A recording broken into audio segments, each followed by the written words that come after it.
An update of what's been going on. Oh, I dropped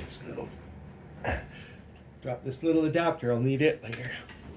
C adapter from DHSC. All right, I just found something I didn't know existed. Dun & Bradstreet has actually listed our company, Smart Property Blockchain.ca. It's got me, Jeremiah Coffey, contacts. Apparently, they know about our company. They even have credit bureau reports of us. It's pretty interesting. But I wanted Smart Property Blockchain itself. I just found that by accident. So here's Smart Property Blockchain. See,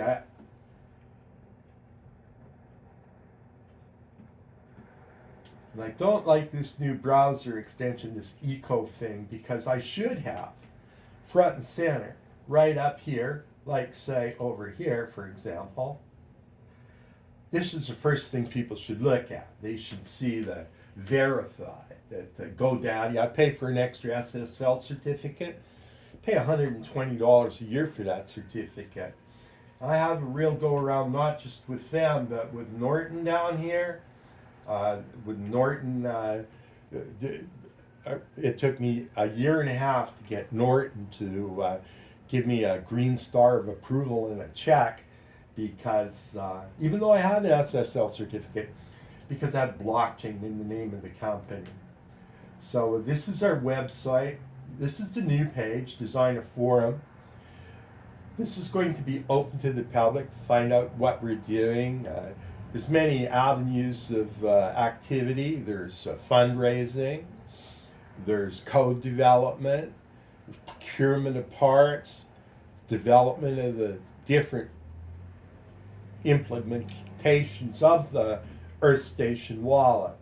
Your station wallet will be a program. The program can be on an Android device, could be on a mini computer, a Raspberry Pi computer. Program could be anywhere. The program could be inside the hardware device. Standalone apparatus that's electronic. Now, this is our home page. Most of you should probably be familiar with that. I've got the the halving events. I built this countdown widget, 264 days until the halving event. I posted the old film here, posted the insides of some various hardware wallets. I see Dun & Bradstreet were given an ESG rating. Well, here's our certificate for carbon offsets for business package for the year, and here offset for the travel. When I went to Austin, Texas at the recent conference there, Consensus in Austin, Texas, offset with these carbon credits. Drove down in a Tesla. Our company has a no travel or a limited travel plan, and if there is travel, it's in a Tesla or electric vehicle, or it's offset with purchased carbon credits. We are no longer running double eagle CO2e offsets. We've closed that division down. We're just too far ahead of the time. We had a solar blockchain. We're going to issue carbon credits with Vera, and we're just too far ahead. So that's not happening now. Now, an update of just what we're doing and where we're at. A person could go to About, and an interesting thing about this, say, if you wanted to read like why now, an interesting thing, I love this part the best. I built this too. It was kind of bootleg. Say you're Belarus, say you're Bengali, and you want to know about that. So now, it's in your language. Let's pick another language. Let's say, let's find one here. Uzbek. You're an Uzbek.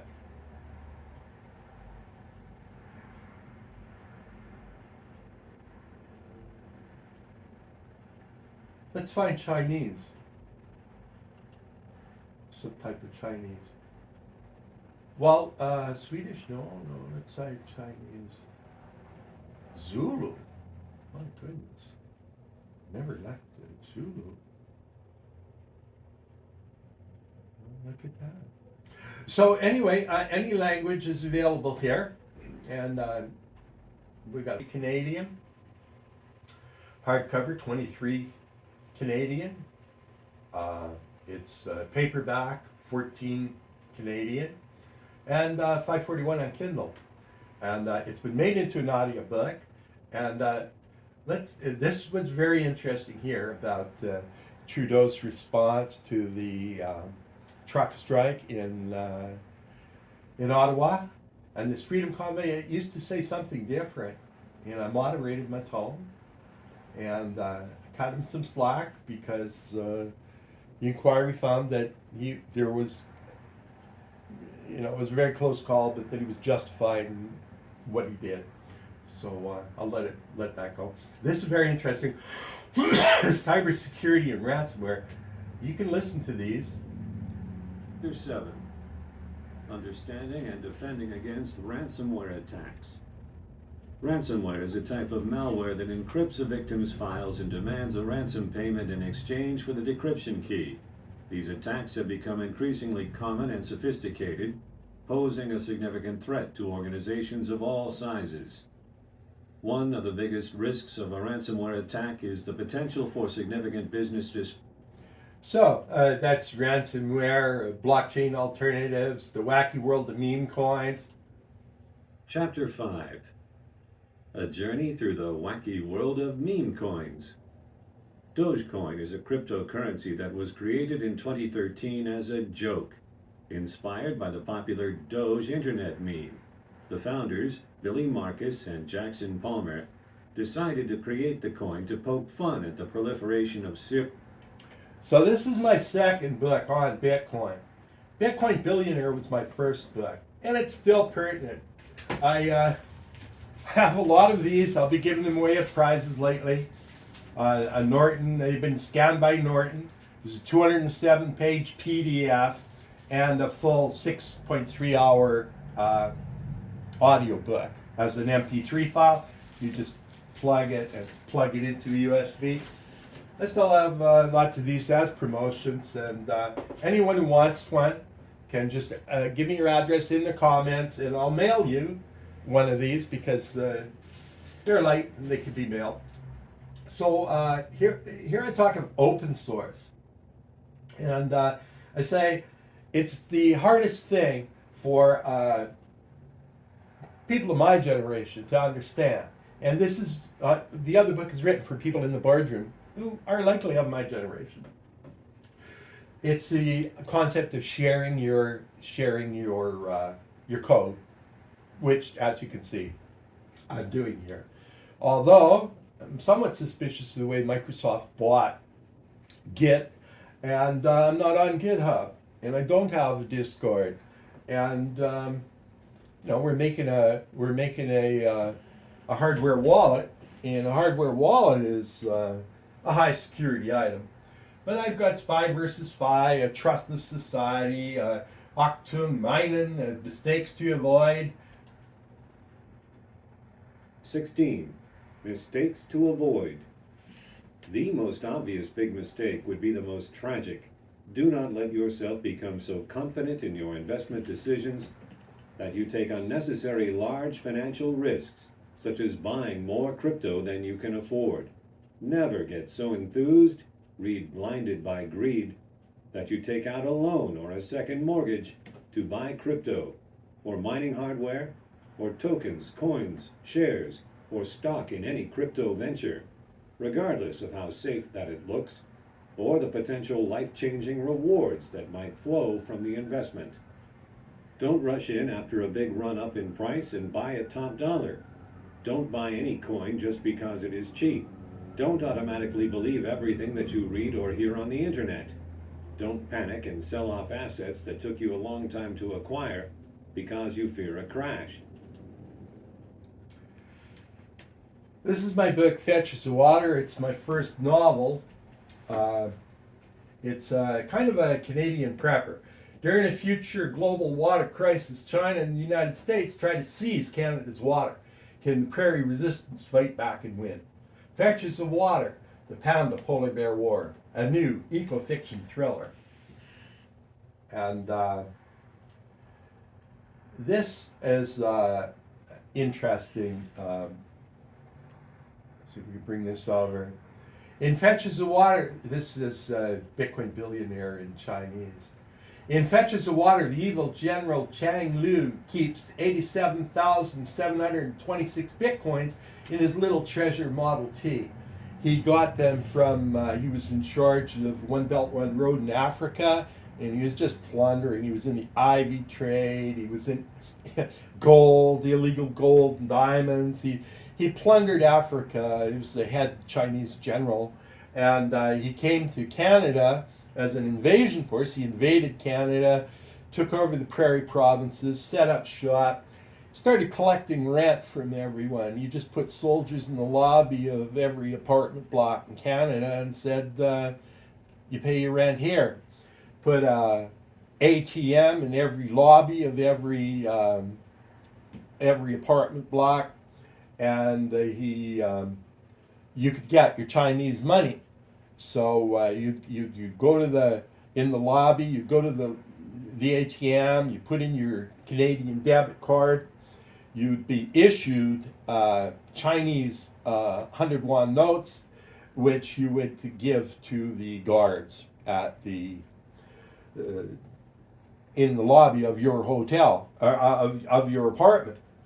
And the guards would then put it in a central place where it'd be counted and then redistributed when they'd refill the machines again. It was a circular thing of all of the rents being converted into Chinese cash, paid at the lobbies, collected.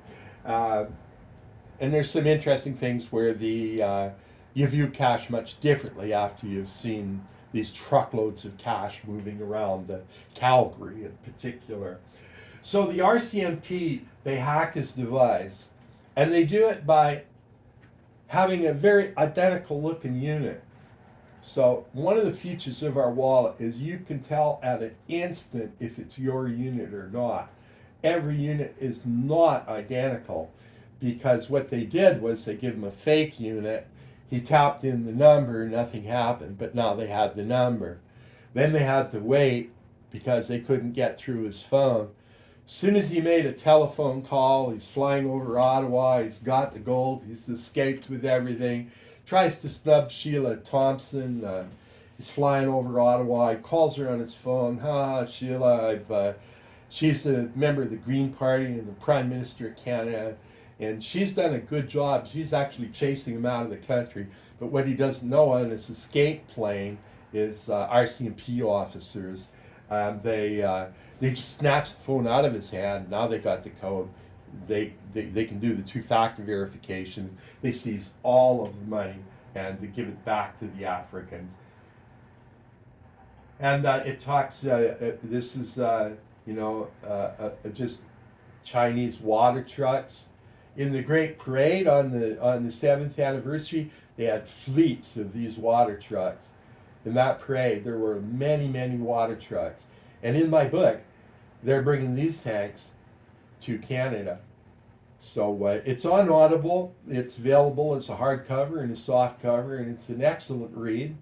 And the RCMP hacked that. They hacked that. So let's see here now. Shut that down.